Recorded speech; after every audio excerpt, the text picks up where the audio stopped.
located in the home of the LPBT, Rockford, Illinois. Kim Terrell, Robin Romeo, an exciting opening match here for the $50,000 Hammer Midwest Open. What's really interesting, Denny, is Kim Terrell won her first title from this number 5 position just earlier this year in Winter Park. So she really likes coming up through the field for those titles. And you and I were just chatting before we went on the air. Lanes appear to be tightening up a little bit. The championship round pair, lanes 7 and 8 here at Don Carter Lanes. And there you see a bucket on the opening shot, which is not what you want to do.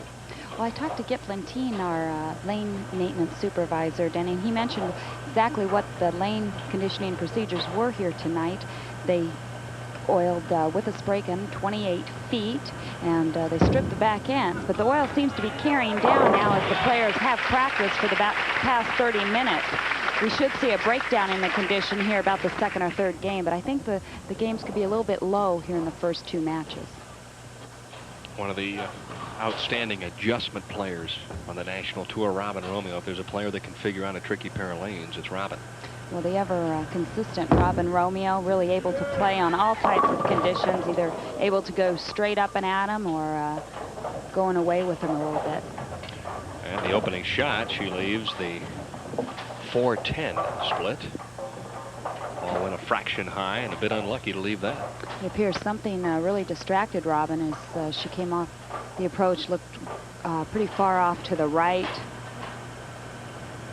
Something broke her concentration. And normally she has tunnel vision too. Doesn't have her concentration broken too often, so it's an open frame for Robin Romeo in the first.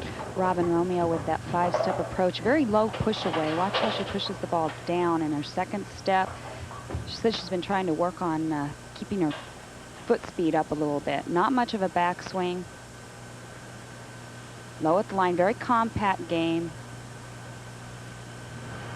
Well, better shot here, and she leaves the solid 10. You made an interesting point, and obviously Robin is right on it right now to get a little more ball speed. Rather than try and throw the ball harder with your arm, you increase the speed of your footwork.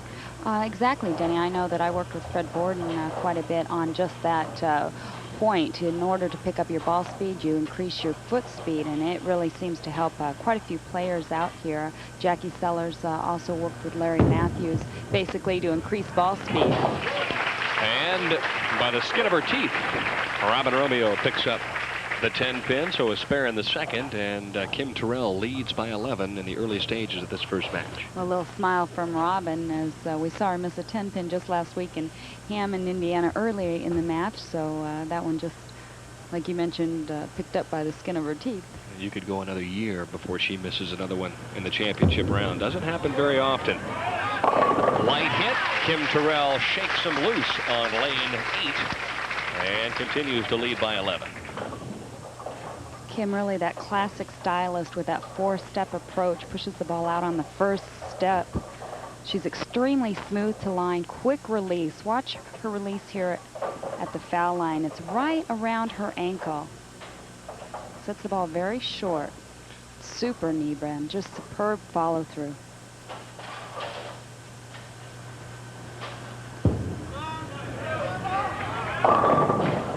And as you watch that knee bend, you realize there's also a bandage on her left thigh, and basically she has a little bit of a hamstring problem with her left leg, and it's kind of come and gone the last couple of weeks. It's a little bit tender right now.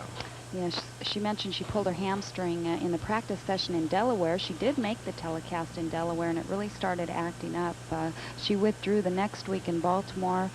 She said she feels quite a bit better throughout this week, but, you know, it comes and goes.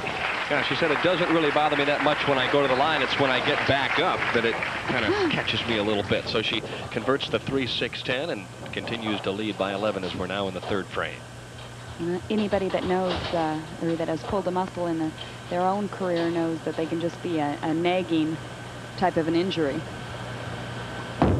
When it's involved in that sliding leg, whether it's a left-hander or a right-hander, that's a very difficult situation. And Robin Romeo bounces back with a strike of her own here in the third.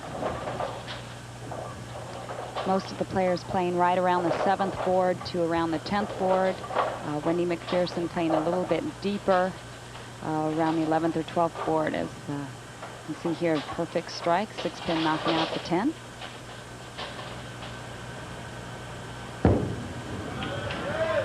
And it's a double for Robin Romeo, who cuts the match to just 1. She trails by 1 to that young lady, Kim Terrell of Daly City, California. We'll be back with more of match number 1 from Rockford right after this. In the opening match, making the BJ All-America team, Kim Terrell and Robin Romeo. Lydia Ripsinski presenting the plaques here just prior to the telecast here this evening. And of course, Nikki Giannoulias, Lisa Wagner, and also Leanne Barrett, all 3 members of the first team this year. So congratulations to all 5 of those players. A real honor for this player right here, Kim Terrell, to do that in her 2nd year out here on tour. Have a feeling she may be involved and be placed on that team a few more times here in the near future, as she comes back with a strike now in the 4th, and a very tight opening match. Keep in mind, Jackie Sellers has qualified number 3. Lori Nichols, the only 2-time winner in this event, is number 2, and Wendy McPherson, for the first time in her career, is the top seed this week.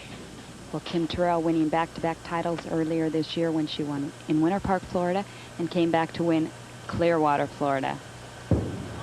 And of course, earlier this fall, Tish Johnson won 3 in a row. So it's been kind of an interesting year in terms of players and hot streaks. And Leanne Barrett, you can't forget her with 3 titles so far this year. Big double as she comes back now to lead by 11. You can see exactly Kim's angle right there from about the 10th to 8th board, 9th angle back into the pocket for the double.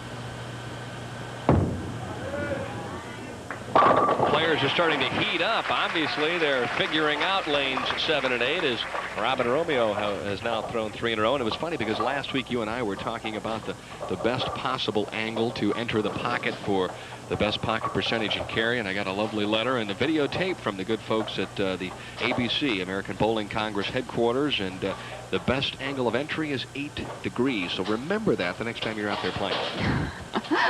I'll remember that. I'll try to get my ball to enter into the pocket 8 degrees every time. I'll tell you what, if I even hit the pocket, I felt good about it. And Robin Romeo just putting another strike together for 4 in a row. Well, the lanes opened up a little bit last night, and some of the ladies whacked them pretty good. In particular, our top seed, Wendy McPherson, who averaged about 250 for the first 7 games of match play last night. Actually, all of these players remained in the same position as they left